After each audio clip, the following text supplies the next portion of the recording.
What is going on, Toronto Raptor fans? We had a victory. We have stopped the skid. We have begun a new winning streak. Okay, let's not go too crazy, but we do have the Bucks on Thursday, so we should be able to beat them because I don't think Giannis is coming back, and they are a disaster.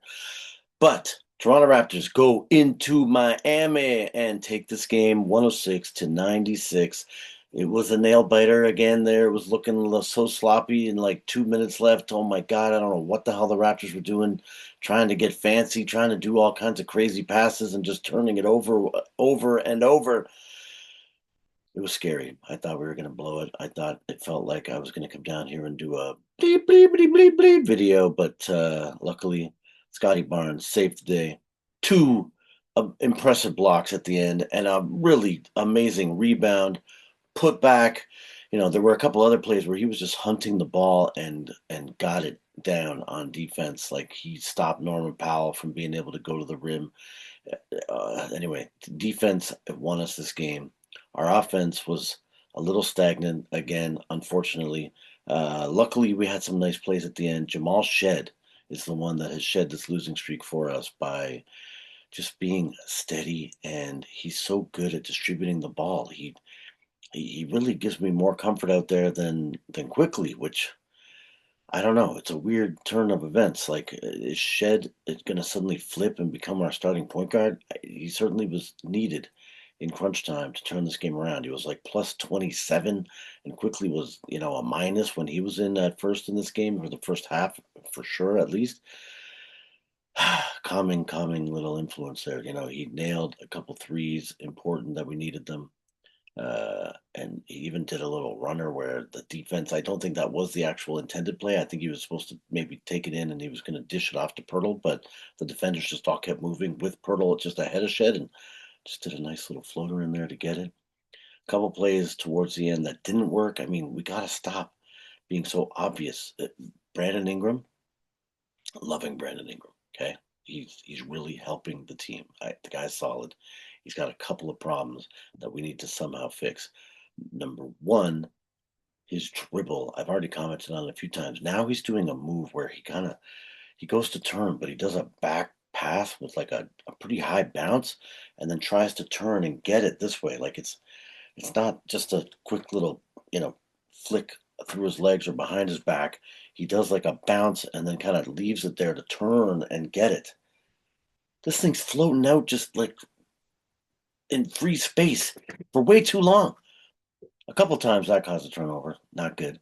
And I think Miami knows that he's going or that we're going to him in the final minutes. And so we got to run some other action. Like Pirtle was standing open and Quickly was just trying to get it into Ingram. It wasn't working over and over again.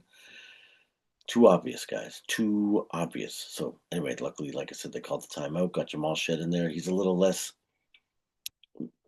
I don't know. It's like when a pitcher, is telling their pitch. It's like Emmanuel Quickly. It maybe makes it too obvious what play he's trying to go to. So the defense just keens in on that and defends it and takes away the move. Like they were both draped all over both of them, and it was almost impossible for us to score. But anyway, luckily we pulled it out in the end. Grady Dick had a pretty decent game in this one. Nice defense too. A few times he was showing the big D. He had 10 off the bench, 10 points, 2 of 5 from 3-point land. Pretty solid. 4 of 9 from the floor. Not the greatest for a shooter.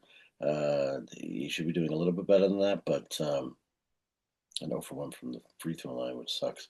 But yeah, 2 rebounds, 2 steals, some decent defense by him. He caused a couple of turnovers too, I think. I guess maybe they give him the credit. That must have been a steal, but yeah, knocked the ball away, caused a turnover. Pretty sweet. Brandon Ingram had 28. Scottie Barnes loading up the stat sheet, 17 points, 10 rebounds, 6 assists, sadly 4 turnovers, but 2 steals and 3 blocks. Amazing, amazing.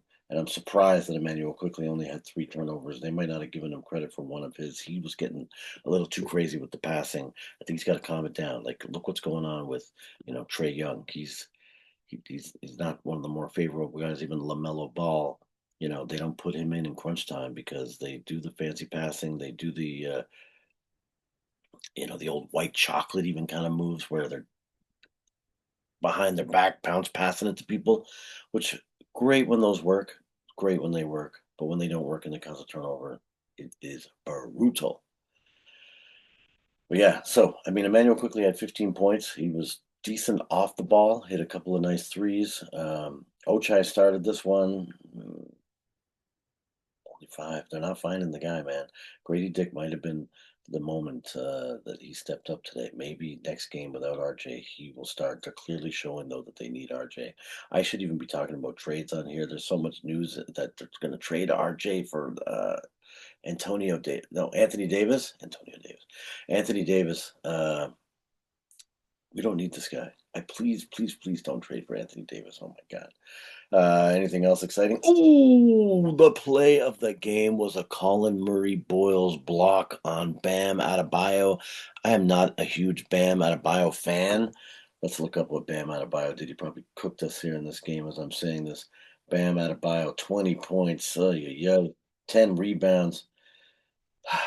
I don't know. I just don't like that guy. Norm Powell, 20 points also. Norm Powell, a couple of ex-Raptors on this team, you know, making us look like, why did we trade these guys? Davion Mitchell, I kind of understand because Jamal Shead was the guy, but Norm Powell, again, I was a Gary Trent supporter. We didn't give Gary Trent enough minutes to develop. Maybe Gary Trent had some kind of mental problems too. He couldn't be consistent. And now we don't have him. He's on Milwaukee, sucking with like a league minimum contract. But yeah, Bam Adebayo, Colin Murray Boyles, stuffed him. Stuffed him so badly. Again, my producer, guy, a little unreliable. I got to maybe get some bread going into his pocket or something so I can get more hours out of him. But I'm not going to have any highlights in this one. But if I did, go look at the Raptor highlights. It's worth it to see this move. Bam Adebayo's coming across. He thinks he's going to dunk it. Colin Murray Boyles just gets up and right at the perfect spot, not goaltending, just gets his hand on the ball. It was sweet. And Jack Armstrong had a good line. They were calling Bam. Bam Adebayo is nicknamed this because of Flintstone related to Bam Bam. And so he said Colin Murray Boyles look like pebbles out there. Getting that shot away off of Bam Bam. So anyway, pretty hilarious. But yeah, Raptors take one. It was scary. It was back and forth. It was crazy, but they did the right thing, man. We pounded them in the third quarter, outscoring them. And then let me just see. Did I just lie about that? I don't think I did though. Toronto was up by one after the first, but they killed us in the second quarter, 30-27. Yeah, we took them out 28-25 in the third, and then 32-19 in the fourth. So, yeah, we really were able to build that lead. We got up to, I think, 12 maybe was the most we were up by, but ended up hanging on at the end there to win by 10, 106-96. Nice. So, yeah, next game, Toronto Raptors are playing, as I said, oh no, hold on. I went to click on the schedule and I clicked on the game today. Sorry about that.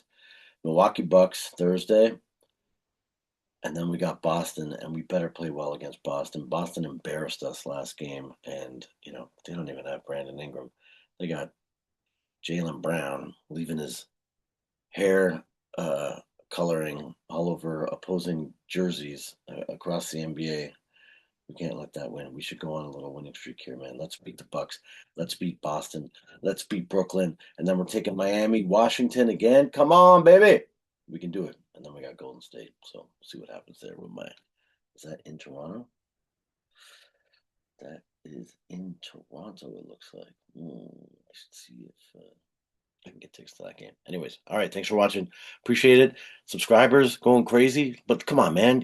I think I was even at 400 for like a minute. I don't know. Maybe a couple of bots got shut down. Maybe a couple of people got offended by who knows, me saying some nonsense on here. I hope not though. Lost a couple. Can we subscribe, share it with a friend, get me back over 400? Come on, man. We got to get to 500. So let's see what we can do. But anyway, I appreciate you guys watching. And there may no longer be a shout out to a certain person. I sadly saw a video over the weekend where my man sold out and built a theme park in a